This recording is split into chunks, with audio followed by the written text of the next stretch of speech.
Hey guys, we're back in the shop today to work on the KTM. We're going to do some maintenance items like repack the steering head bearings and the swing arm bearings before they go on the bike. I'm also going to show you how to restore scrungy and faded plastics.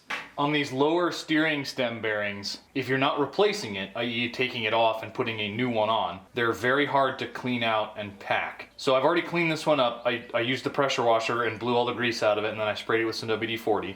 And then I also cleaned the lower triple clamp. This thing had a bunch of like brown, nasty corrosion, just regular grunge all over it. And the best thing I found for this cast aluminum is etching mag wheel cleaner from the auto parts store. It comes in a squirt bottle. Don't just squirt it on and hose it off though, because it leaves a blotchy finish and it looks like crap. The easiest way I've found is to take the lid off and pour some in a container, and then take a toothbrush and dip the toothbrush in the solution and just scrub it in little circles. And that leaves the best overall, very even finish on cast aluminum. Don't use it on polished aluminum because it'll turn it like this milky white oxidized color. So these are a pain to pack when they're on the bike or on the steering stem, because you can't get to the bottom side of it to shove grease up through it. So the easiest way I found is just to take a big blob of grease on your thumb and just kind of mash it in here and try to get it to squeeze between the rollers. So I'm just going to get a big blob of grease. This is Maxima waterproof grease. You can get it at, I bought this at Ride Now, I think. But you can order it like Rocky Mountain ATV, or I like it really well. It's essentially like a good quality marine grease. You just take it and kind of like mash it in there with your thumb. I'll try to get this stuff and get it in there, but just try to mash it in between the rollers and the bearing. You see how over here it's kind of clean, and then it's pooping out of the top of the bearing right there? That's what you want. You want it to come pushing out the top of the bearing. That's how you know there's grease all the way in there. So now I've got the grease smashed in all the way around here. I'm going to clean up all this excess grease, because all this is going to do is collect dirt and dust and grime on the lower triple clamp and make it look like crap after I just spent all that time cleaning it and making it look pretty. So we're going to clean it up, give it a wipe down with some acetone to clean up all the residue, and then I'll repack the top bearing. And I'm going to show you what I was talking about by smashing it up through the bottom. I just have a cup full of kerosene right here because it's what I had handy, and I'm just going to take this little nylon bristle brush and give these parts a little scrub to get the grease off.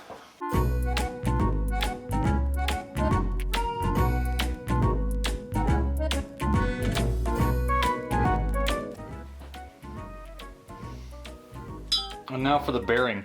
Pretty much you just want to get in all the little nooks and crannies like right here with your brush, and try to get as much of the grease out as you can. And then when you're done and you go to like finish cleaning it off, I like to just hose it out with WD-40 because it's got some solvent and some cleaning properties, but it's not too crazy, not too harsh.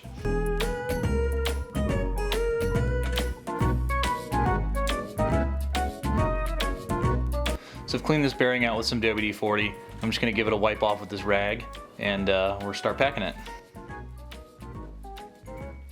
Once your bearing's nice and clean, you're going to take your grease, and you're going to take a pretty good blob of it, about like 2 fingers, and put it in the palm of your hand.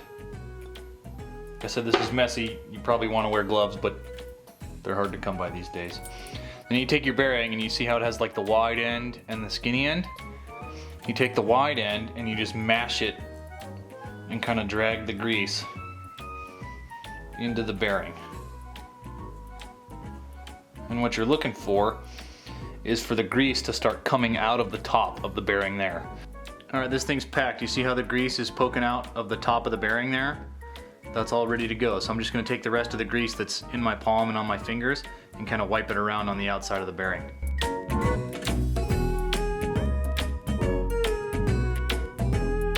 That's one steering head bearing packed. Alright, now that we got all our parts cleaned up on the bench, and we've got the bearing races inside the headstock clean and free of any dirt or debris or old grease, we can start putting it together. I like to take just a little dab of grease and smear it on the bearing races. There's plenty of grease on the bearings, but I don't know, peace of mind. I try not to get too much grease down inside the headstock, because really all that does is collect water and dirt and any other crap that gets in there. When it's down inside the headstock, it's not like it actually helps lubricate the bearing. And the bottom one goes in, and on most bikes, I won't say all bikes, but most bikes, the forks sit forward of the headstock. Drop our top bearing in. Then the seal goes around the outside of the headstock like this, keeps the water and the crap out of it. And I always like to take a little bit of grease and just lubricate the seal a little bit. I feel like it helps keep a little bit of the dirt and the water out. Then the dust cap. Make sure when you put it on, it doesn't grab the seal. Pinch it. Then your top triple clamp goes on, and then your nut. Now before you tighten this nut down right here, you actually have to have your fork tubes in the triple clamps to set your alignment. If your forks are leaking this bad, stop riding your bike and fix it. This is, not only is it dangerous, like, you have no dampening left in your fork, like, it's gonna oil down your front brake rotor, oil down your front tire, and it's bad for the components. Once you lose all the oil, then you're just literally wearing away at the internal bushings in the sleeve. So it took me the better part of an hour to get all the grease and grime and mung off these lower fork legs, and then all the adhesive off the fork tubes. So now we gotta align the forks and set the tension for the steering head bearings that we repacked earlier. I still gotta take these back out and rebuild them because the fork seals are leaking, but I wanted to put them in here to get the top triple aligned. So I put the axle here in the lower fork legs and make sure that it spins pretty nice and free and then it's all lined up and there's no tension on it. Then with the clamps for the top and the lower triple clamp loose, I'll just kind of like bump the forks with my hand. I don't know if you can see that. Just to try to make sure that there's no stiction in here or here that's causing it to be twisted one way or the other. So now we're gonna set the tension for the steering head bearings that we repacked earlier. And what you don't want is if you turn the forks like this, you don't want them to just fall the rest of the way. Like that's too loose.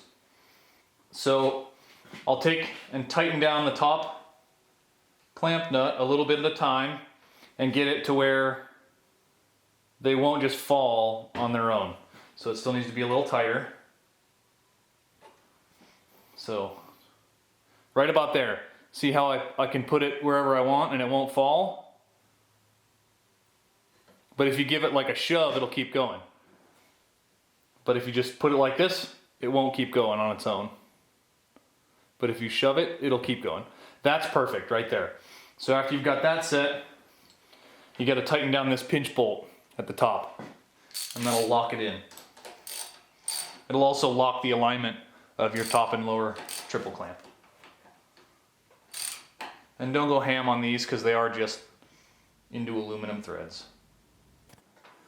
So this is my trick to making old faded scratched up plastics look a little better. So you use a propane torch. You have to be really careful because you can actually melt and burn the plastic. You basically just want to heat it up enough that the top surface gets glossy and then stop. So check it out.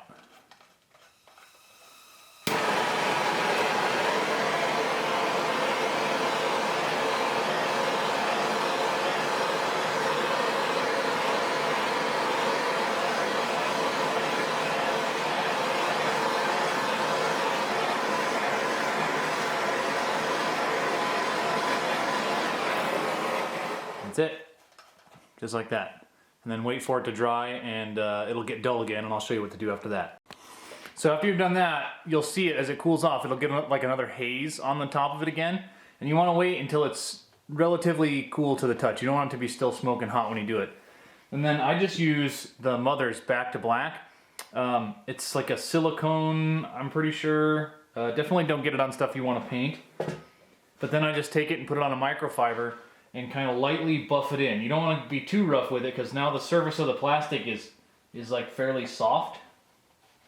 So I just kind of lightly rub the whole thing and buff it in.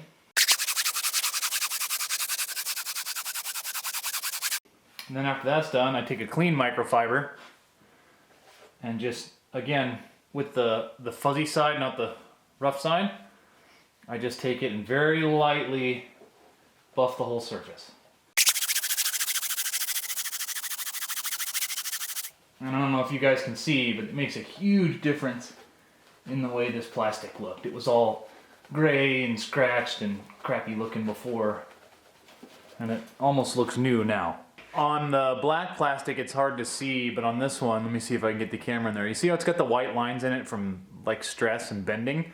This method will take that out, and it won't look so crappy anymore. So I'll show you on this. The other thing, I put the silicone, the back to black on it. If you're gonna put graphics on the bike, you're gonna have to wipe the whole thing down with acetone afterwards, otherwise the graphics won't stick. Let's see if you can see that go away here.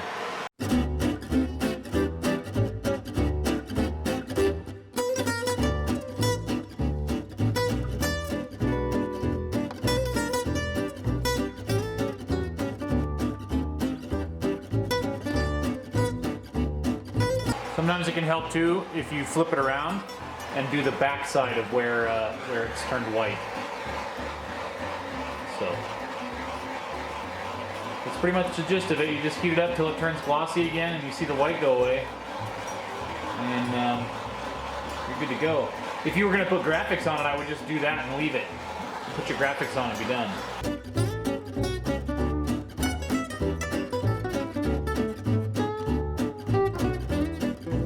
That's it. Next step's just gonna be to bolt it back on. If you're ever doing a bike resto or rebuild, the best thing you can do is go on eBay and look for hardware kits. I found this one for $9, and so far it's had all the hardware. It had the bolts for the subframe, has all the bolts for the plastic. It's a really good deal for $8. And if you saw the thumbnail of the first video on this bike did have a big bunch of graphics on it, but they were starting to peel off and there was dirt underneath them, and they just looked all scroungy, and so I took them off, peeled them off. I don't know if I'm going to put graphics back on this thing, or just leave it KTM orange. Drop a comment if you think I should put graphics kits on it, or just leave it alone. I've never been a graphics guy, I just kind of leave it the factory colors, but this bike would have had at least something on it from the factory, so maybe I'll put it back. One restored radiator shroud. And this works really good on plastic that's all gross and white from being sit in the sun and oxidizing. It works awesome on that, but you have to scrape it with a razor blade first. Take a razor blade and hold it perpendicular to the surface and just kind of rub it back and forth and scrape that oxidation off, and then do the torch or the heat gun, and they'll come out looking like this. So that's it for this one on the KTM, guys. Just doing some general maintenance items and some cleanup to make it look better. The next couple of videos of the bike will be rebuilding the suspension front and rear and going through the motor. I'll catch you guys on the next one.